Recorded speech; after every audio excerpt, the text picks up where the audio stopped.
Alors Pierre, vous avez décidé de scruter un peu ce rassemblement au stade Félix Houphouët-Boigny. Bien oui, c'était samedi 10 octobre, grand meeting de l'opposition.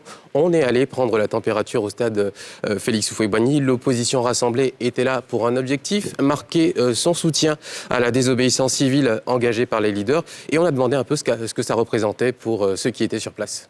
C'est de la désobéissance civile, c'est ce qui est dit. Qu'est-ce que ça veut dire désobéissance civile pour vous?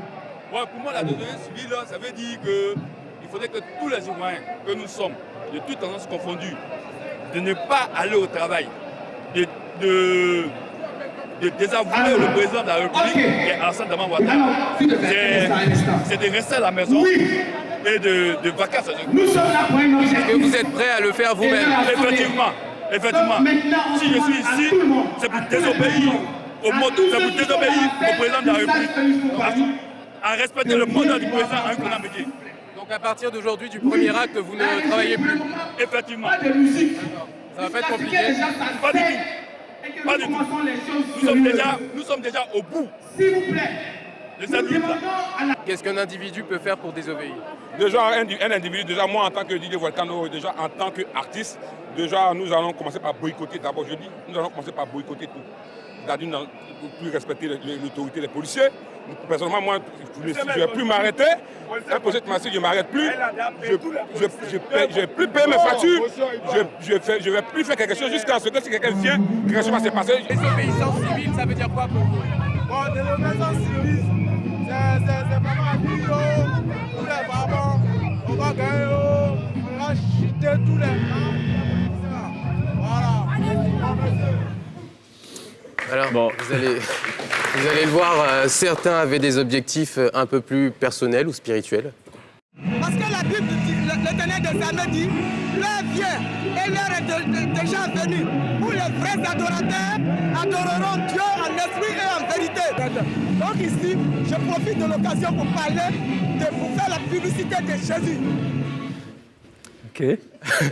Oui, on a vu ça, on s'est demandé ce qui se passait. Alors il y avait aussi des symboles utilisés, comme la présence de l'une des femmes de la marche de Grand Bassam contre le colonialisme. À 105 ans, elle était présente sur place. Alors, est-ce qu'il y avait du monde à ce meeting? Oui. Est-ce que le stade était plein? Non, comme on a pu le constater sur certaines images. Selon les organisateurs et plusieurs témoins, certains cars de transport de manifestants auraient été empêchés de rejoindre le stade. D'autres auraient même subi des attaques alors qu'ils se dirigeaient vers l'endroit. Alors, la semaine dernière, si vous vous rappelez, on avait parlé de l'importance de ce meeting pour l'opposition. Il y avait une véritable bataille de communication qui se jouait. Et si vous me demandez si l'opposition a remporté cette bataille de communication, je serais tenté de dire non. Encore une fois, on va se baser essentiellement sur des éléments de communication. Il ne s'agit aucunement d'une démarche partisane de ma part, je tiens à le préciser. Alors le premier élément, c'est ce stade qui est vide en partie, et ce n'est absolument pas du fait de l'organisation, mais ça va servir au camp adverse, par exemple, pour montrer sa popularité, comme on va le voir sur ce petit élément Twitter, et donc du RHDP qui a reposté Voilà. Et le deuxième point, c'est les discours. Ils ont une importance capitale dans un meeting politique qui va durer des heures. On y était pendant 8 heures, facile, ou un peu moins. Et pour envoyer un message fort et pour continuer d'entretenir la motivation de la foule, il faut des bons discours.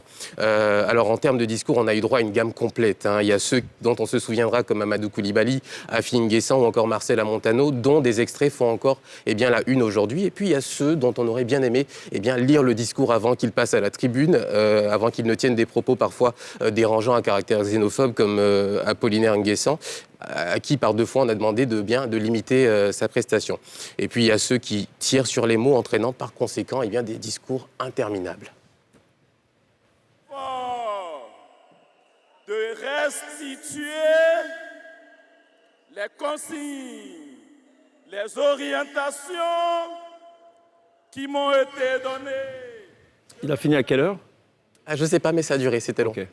Et puis, il y a ceux qui n'ont pas eu de chance du tout et dont on se souviendra pour les mauvaises raisons. La représentante du GPS va décrocher la palme sans contexte dans ce petit concours. Chers militants,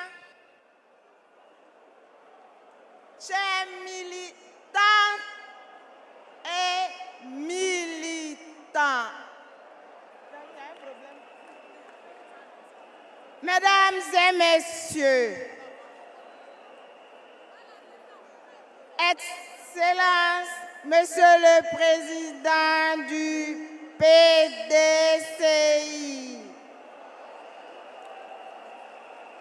je voudrais vous saluer au nom de votre fils Guillaume Kigbafori Soro, en route pour ce mythique stade.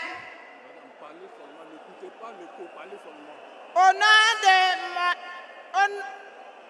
de l'emblématique et l'apôtre de la paix, bâtisseur de la Côte d'Ivoire moderne. Ok. Alors à sa décharge, les leaders naturels du GPS Ouais. n'étaient pas présents. Ouais. Et bien, bon, allez, on redevient sérieux. Lorsque vous êtes dans une bataille de communication... Pourquoi vous parlez de... Désolé. Vraiment désolé. Enfin, l'idée naturelle, elle est quand même vice-présidente, hein? Oui, mais bon, voilà, ceux qui étaient censés prendre la parole, haranguer la foule, eh bien, ne sont pas présents. D'accord. Donc, quand vous êtes dans une bataille de communication, vous ne voulez bien sûr pas montrer, vos failles, mais regardez un peu cette séquence totalement, incroyable. Le temps passe, la dynamique, de l'événement va baisser et le stade se vide progressivement et on entend ça. Dagaré, oui, on va faire passer le dernier intervenant, le président Bédier, parce que le public s'en va. Ok. Donc on va faire le dernier discours et puis on va partir. D'accord. Allez, pour moi, cette phrase, c'est le dernier clou dans le cercueil de la communication de ce meeting. C'est Maurice Kakou-Gikawe qui, de façon désespérée pour introduire le discours d'Henri Konan Bédier, va intervenir. Ce discours, d'ailleurs, il aurait dû marquer ce meeting. Et donc, quand il arrive comme ça, on comprend que cette guerre de la communication est en train d'être perdue. Ça aurait pu se faire de façon plus discrète, talkie-walkie, demander à quelqu'un de le faire. Et voilà. Enfin, ce que la majorité des observateurs vont retenir de ce meeting, c'est qu'il n'y a pas eu de mot d'ordre clair que l'opposition attendait et que les partisans attendaient peut-être un peu plus. Et ça traduit éventuellement une stratégie incertaine de l'opposition. D'accord, et Dagaré qui est devenu du coup célèbre sur les réseaux sociaux, sans qu'on ne colle un visage ou une silhouette à ce nom.